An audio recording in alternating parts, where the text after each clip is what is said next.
skills and knowledge is to ensure that you are using questioning techniques that help elicit information and get students thinking in the way that you want them to be thinking, critically, knowledge questions, remembering things from the past, recall, for example. There's a number of different questioning techniques or questioning types that are really important that you should always think about, well, am I getting the best out of students when I'm questioning them? When I'm asking, for example, I read a short story and then I ask a bunch of questions.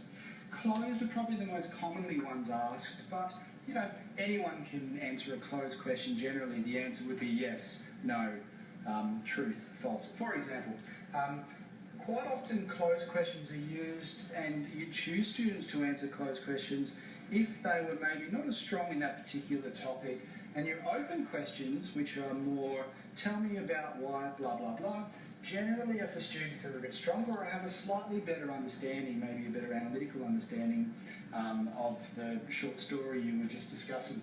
That way, all students in your small group or class or whatever get to contribute and feel equally successful, even though the difficulties of the question are varied.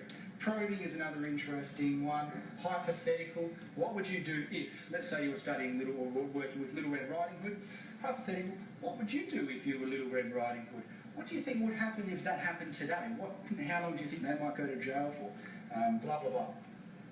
Direct and rhetorical. The other, probably the more important ones that you need to really be careful of and make sure you're not doing too often, unless it's for a particular purpose, is your leading and your multiples. I'm not sure if that actually has a proper name. Multiples just means asking 15 questions or 10 questions in a row. What did you think of Little Red Riding Hood, and do you think she should have actually done that, and what do you reckon if blah blah blah, and blah blah blah blah blah blah blah, and it would leave the students kind of stunned.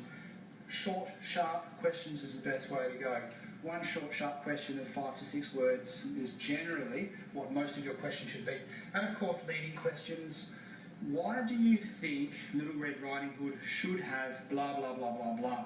It's obviously telling the student that you believe she should have done this, and why do you think she should have? It's very leading, and it leads them to give you an obvious answer, which can be good in some circumstances. Your open questions, your closed questions, definitely the most important. Use a wide variety of them. Use them constantly. And make sure that you're really thinking about the level of the student's critical ability or analytical skills. If they have a deep understanding of a particular topic, make sure you're using more open or hypothetical type questions. If they're really struggling, start off with the closed type questions and work your way up.